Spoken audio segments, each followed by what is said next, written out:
Hello there. Welcome to this week's Rise Above Noise. So each week I have the honor of shining a spotlight on somebody in the Rise Above Noise community who's making a real difference and helping others with their business growth. If we haven't met yet, let me introduce myself. My name is Susan Finn. I'm a digital marketing strategist with Rise Above Noise, where for the past over 15 years, I've been working with transformation creators. That would be energy healers, light workers, coaches, creatives, teachers, and I'm guiding them with their personal roadmap in their digital marketing journey. Together, we create your own system for showing up in a way that feels generous and in service so that you can show up with consistency.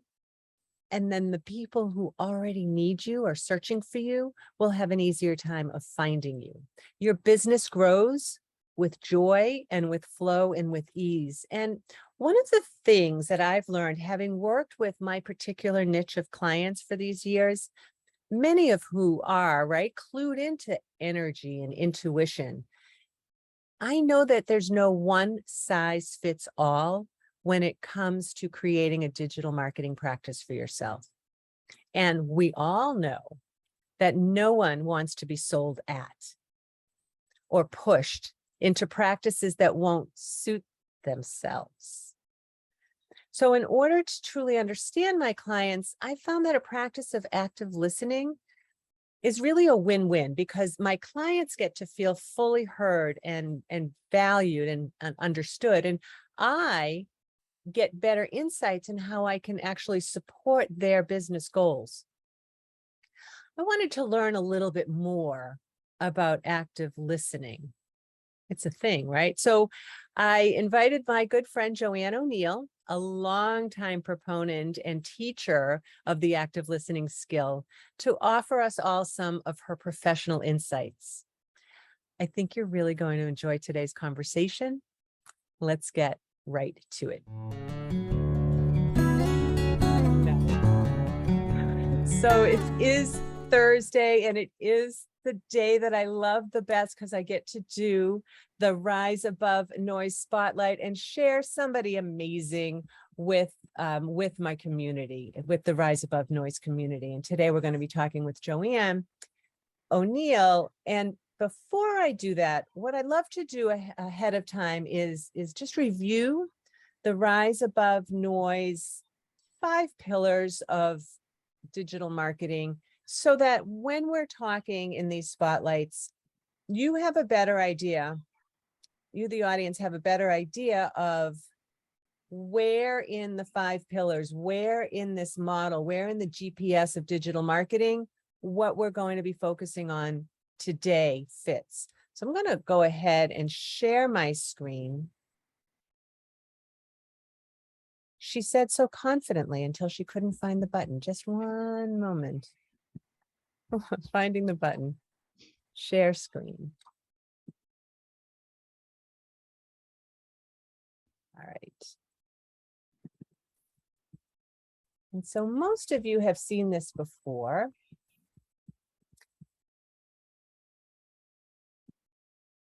That in the Rise Above Noise system, in the Rise Above Noise process, what I've done is I've found it can be chaotic, and it can feel like there's so many things, I don't know how they fit together. But when you look at a roadmap, just like when you're in the car at night and your headlights are just showing you just what you need to see ahead of time, that's how I feel about the Rise Above Noise 5 pillars.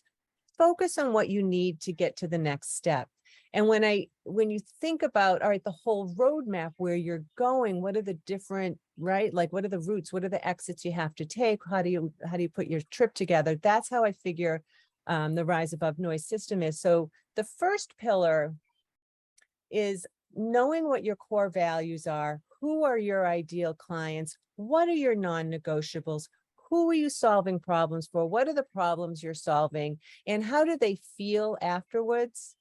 And so I feel like when we're talking about active listening today, this is where I'm going to plop today's discussion. Active listening, knowing what your ideal clients' problems are, understanding if you have the goods to fix it for them. And also, I would say we're also going to spend some time here on compelling content. Compelling content is what kind of content are you sharing?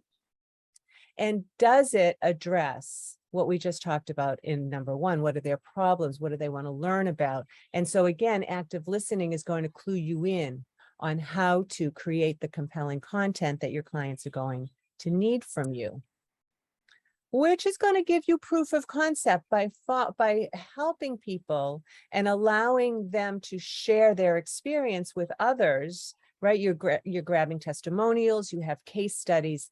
That is part 3 of the Rise Above Noise pillars. The 4th is, and we've talked about this so much, and there's just so much all the time, protect your time and your energy. Your time and your energy are your only true currency. I feel that with all of my heart. And so when you can be very, very strategic and have a schedule and have your systems in place, that's going to save your time and energy so that you can show up more fully for your clients and for your family and your life.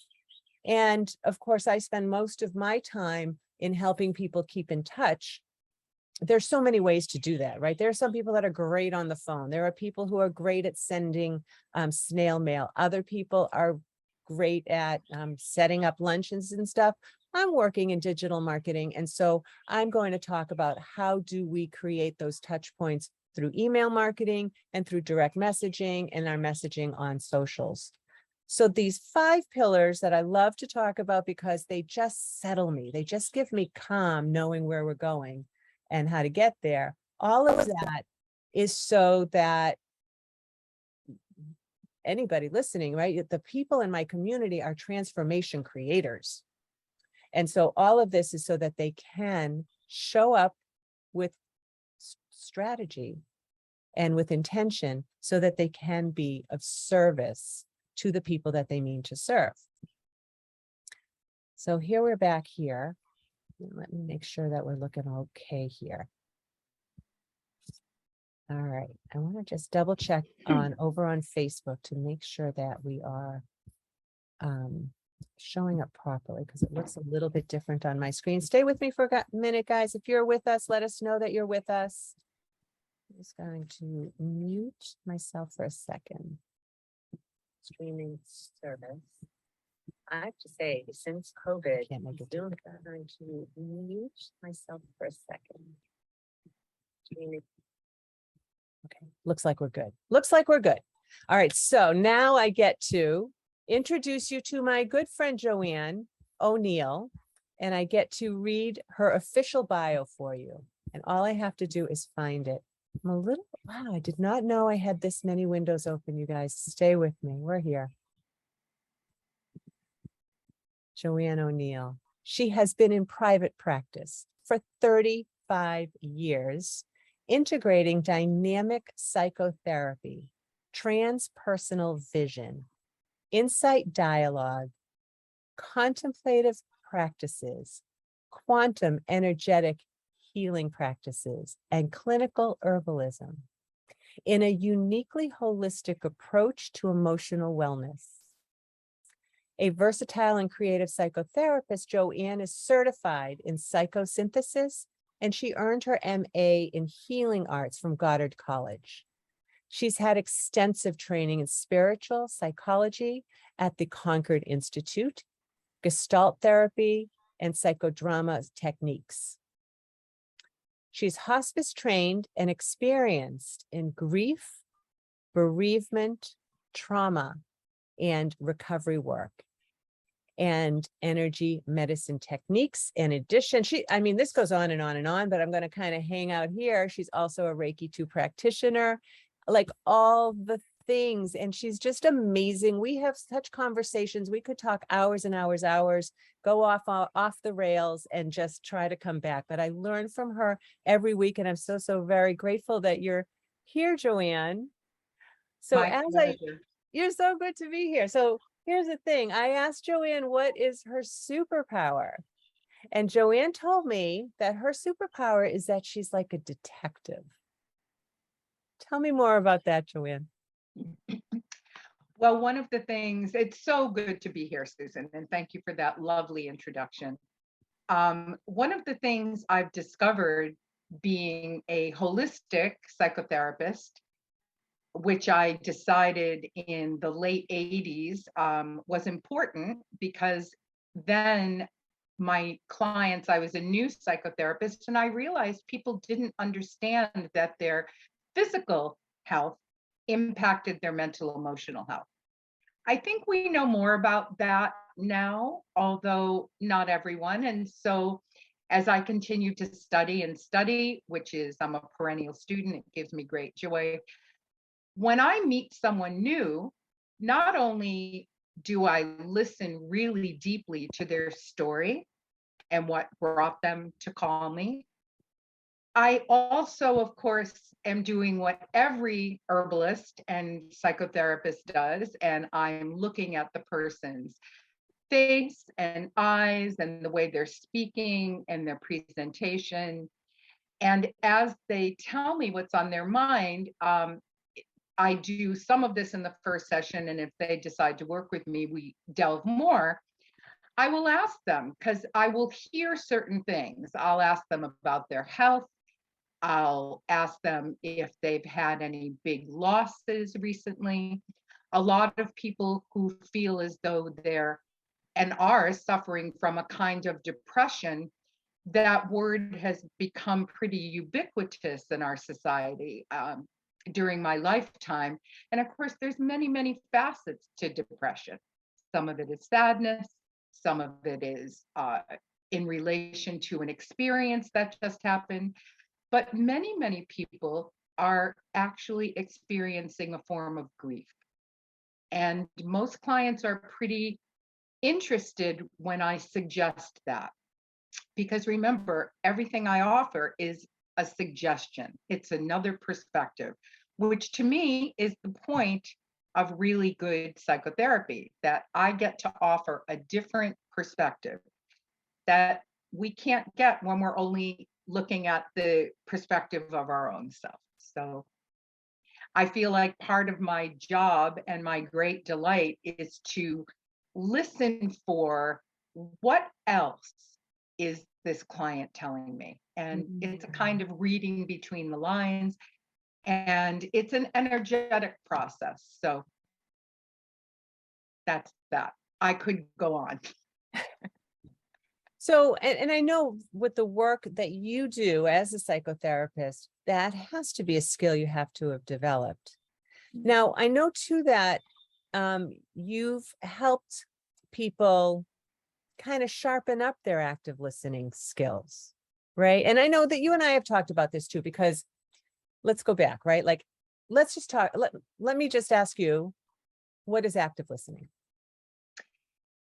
Active listening is being fully present, actually being learning how to be quiet within, ask a question, and then let the person speak. Because I have found that most people really want to tell a story. And how often do we do that with each other any longer? So when I'm actively listening, I'm fully present, there's no judgment. I don't interject comments, I just let them talk. And the non-judgmental piece is active, right? Like I have spent many, many years learning how to be non-judgmental in all areas of communication, which is an art form that one has to work at all the time. And it's a tricky time in our culture with people not being very easily capable of hearing each other when they have different viewpoints. And I think it's a time for people to really get good at active listening, because it's never just about this or that. We're very complex beings. So active listening is really about being fully present and very quiet and still while you are listening. Well, I think so. It's so interesting because I'm listening to you and I'm like, okay, I'm going to have to ask another question. You know, because I know that's part of it. When you're in a situation with a client, so you have clients that you're going to give advice to. I have clients I'm going to give advice to. It's easy to say, oh, I know exactly what you need to do. Take 3 of these, do this thing, do that thing. But that's not necessarily where they're at when they first come to us, Right. right? Like everybody wants to be fully heard. Yes. And one of the things that I do is when I have a discovery call with a potential client or somebody I haven't met yet, is I take the call as a phone call instead of a Zoom call. Because I'm Mhm. watching you, Joanne, right now, and I'm like, oh my God, those plants are amazing. How does she get those plants to grow? And what is on her bookcase right now? And isn't her hair pretty? And look at the pretty neck. Like I'm doing the things. But when I'm on the phone with somebody, I am just listening. I have my eyes closed or I have my notebook here and I'm just listening. And I have sent them everything they need to know about me first so that we can Mhm. really spend the time on them. And I have found that that resonates very well on both ways. They feel very heard and I'm able to, there's so much, right? There's so much chaos in their life. And I would imagine with your clients too, they just feel like they've got to sift it out and see what it is. Mhm. And it feels Mhm. untenable. But if you can do that for them, if you can tweeze out one thing, Mhm. what I hear you saying, like after a time, I think that's very helpful. And then it's been helpful for me because I don't jump to conclusions thinking, oh, they need email marketing. Oh, they need better SEO, right? Whatever in my world. Right. So in the work that you do, and which is very specific, and then in the world in general, you said active listening, you said fully present, you said non-judgment. Do you have any tips for us on how to actually practice? Like, how do we shut off our monkey mind while we're listening? Well, there are two things that will always work. One is to learn how to meditate. And a young woman said to me last year in another forum, I can't even imagine how to meditate. And very kindly, not sarcastically, because I mean this, I said, well, you're good at breathing. And she smiled at me and I said, that's all meditation is. It's Mm. about consciously using your breath. And it's very simple. It's not sophisticated and it's not something you have to take a class in. So I do teach all my clients how to meditate because even learning how to take deep, full breaths when you're having a hard time. I have many clients today um, who present their major thing they say to me is that I have anxiety, which has become a catch all phrase. And I don't mean that in any diminishing factor. But once again, like depression, anxiety is not just feeling nervous. And one of the things I first do is say, let's remember anxiety arises from the body's physiological nervous system. So I really like to keep it simple in that way and bring people back. And when you mentioned earlier about listening well, I was trained in psychosynthesis in the early 80s to take notes. And I still do that. I was trained as a lay homeopath and trained as a clinical herbalist when doing an intake. I take extensive notes and I always show my clients and tell them. Of course, it used to be always in person, right? And I would say, these notes are for you and me. You can see everything I'm writing because it's when I'm listening in the beginning, I jot down little things to remember to ask about later. And I was also trained to notice direct quotes. So someone will say something that is a pretty big statement, or to me, it has light around it, right? Sometimes neon, sometimes soft. I will write that down with quotation marks and bring it up later, right? And in my notes, it's funny, 5 or 6 months later, something will shift and I will remember immediately the first thing they'll say, and I'll say, do you know what you said to me about that 5 months ago? And they'll go, no. I mean, I don't remember what I said to someone 5 months ago. And I will tell them the direct quote. And it's kind of astonishing the reactions I'll get, because they will have moved in another direction about that, hopefully a more positive one. I want you So to know I'm losing track of the beginning, so I'm just going to stop talking sometimes and let you ask me more. yeah, that was perfect. Well, we had talked about, how to practice active listening, but I was happy to hear how you practice it. And you started by saying meditation and breath. And I Yes. think that no matter what we do, that is so valuable. And I know that one time, I think it was Devin Grilly. Devin ran a little exercise when we were at She Breathes in Walpole.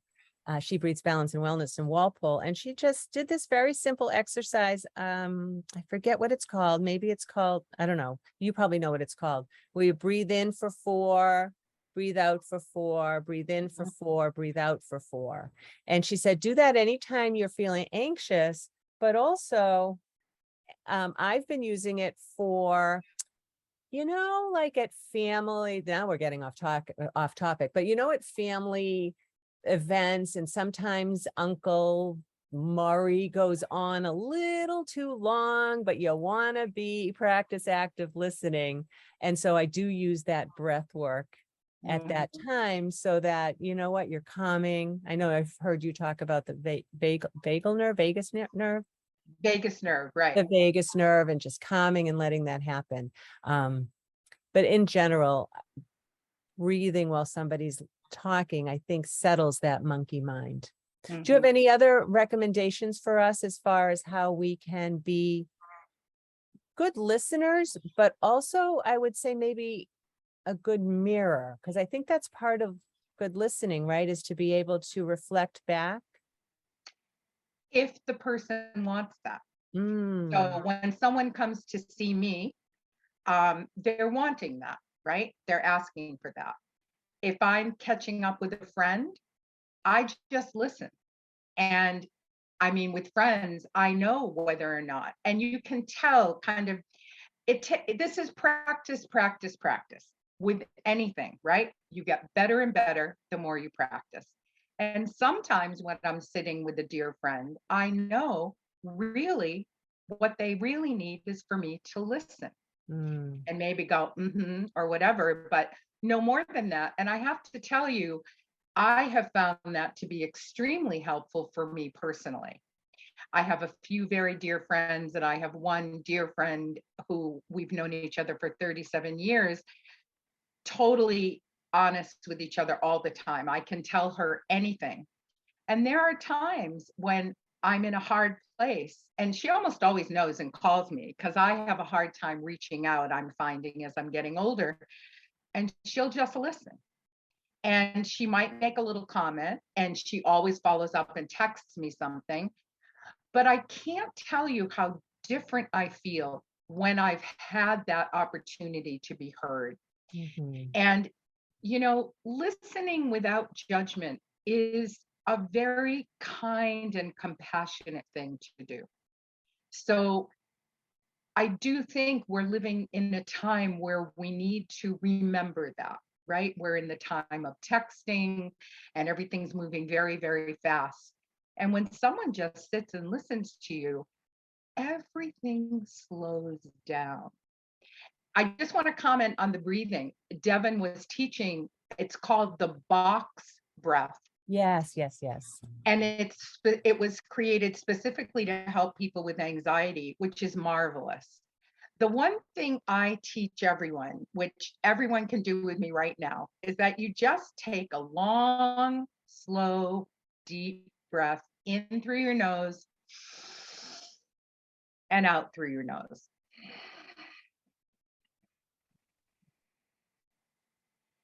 And you will find the more you practice, the longer you'll do.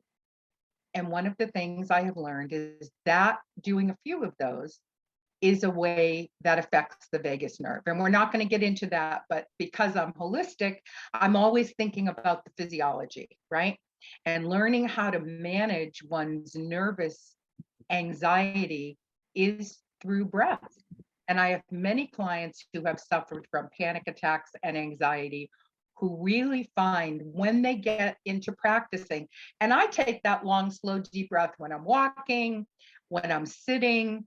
There was a wonderful person who said once, you should set the timer on your watch, which of course, when I was young, we didn't have those, and take a long, slow, deep breath once an hour. And I thought, that's a brilliant idea.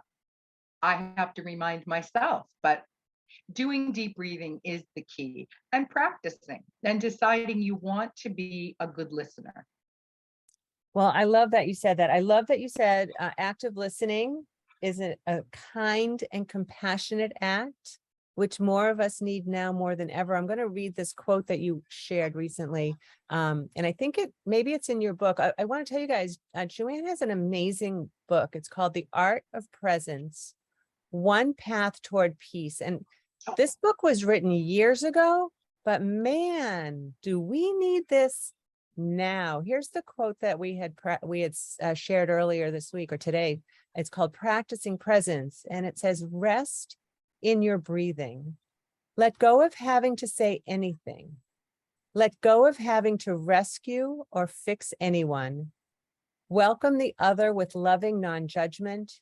Continue to rest while being highly active. And that's a quote from Tom Yeoman. I'm going to put the link to Joanne's book in the notes, but you can look it up on Amazon, The Art of Presence, One Path Toward Peace by Joanne O'Neil.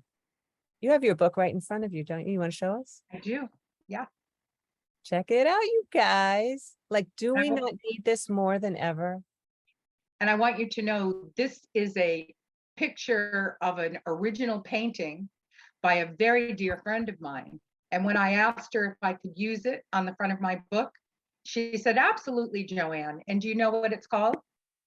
What is it called? It's called Presence, which I did not know. I love her artwork. Isn't that great? And she's inside, it's honored. That's so wonderful. Thank you for that. It's so good. And I know too that, I mean, we had talked about doing this spotlight now, not only because our world needs this skill now more than ever, but because you have a webinar coming up, which is very interesting too. I'm going to hang on one second because I have to go look at the exact name of it. Do you remember the exact name of it? Stay with me, guys. I don't. Okay, I have a list. And it's my first webinar, and thanks to Susan, I'm getting this done. And I got it right here. So it's called, it's called Insightful Approaches to Anxiety, Depression, and Grief, Recognizing the Elements of Your Distress. So tell me, who would this be a good webinar for, Joanne?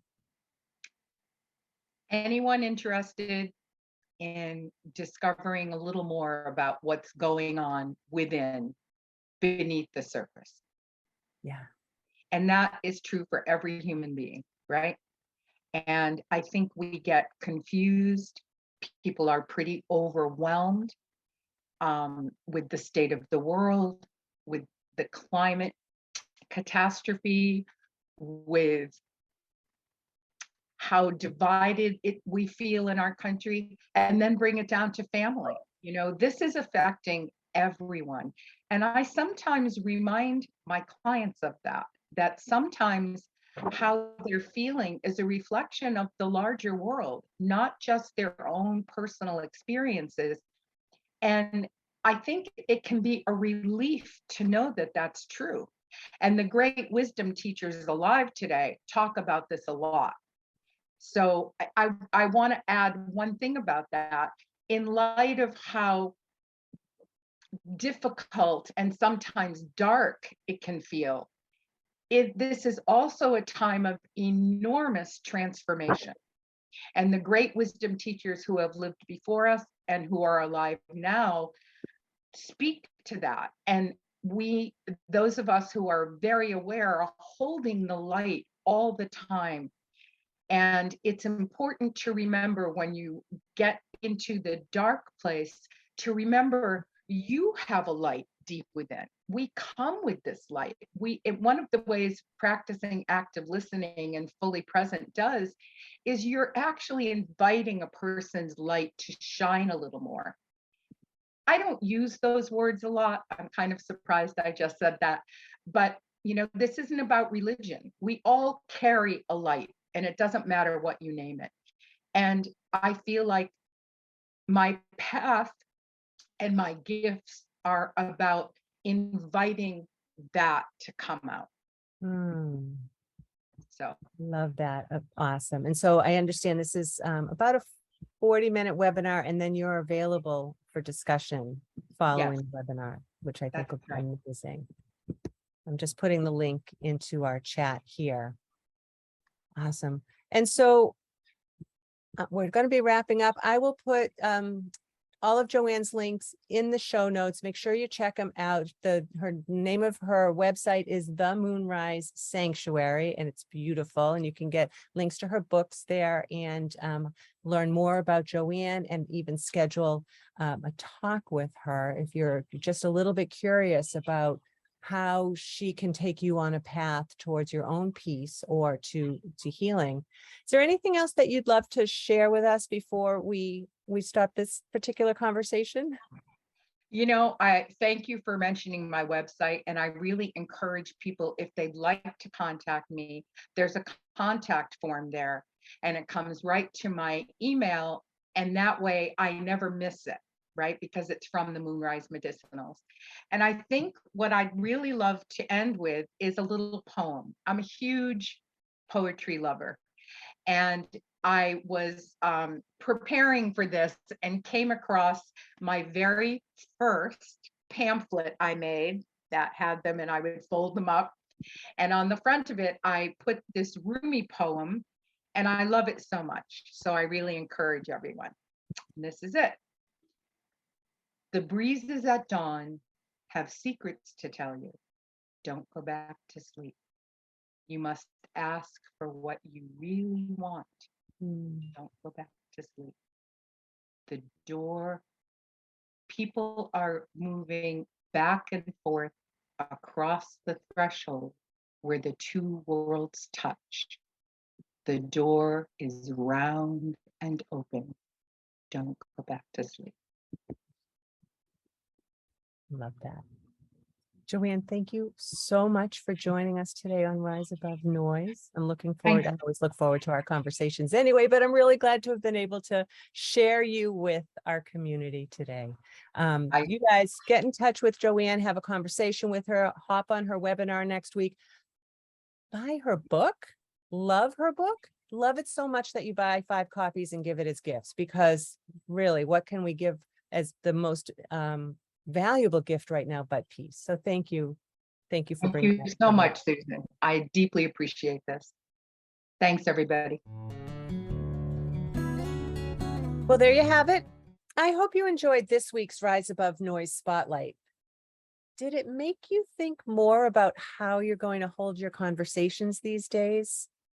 Whether they're personal conversations or professional ones, I think you can agree that practicing active listening is going to make a remarkable difference in how your conversations flow and how your relationships grow. And at the end of the day, all of this is really about relationships, right? So I think now you can see how our Rise Above Noise community is revolutionizing how service professionals show up in their marketing to make a real difference in the world. And now, more than ever, our world needs you to be successful in what you're doing. We need you to show up in service and make the difference you're meant to in the world and reach more people. And that's what marketing is, right? Marketing is reaching more people. So I want to thank you for joining today, for listening in, and I look forward to offering you the next Rise Above Noise Spotlight.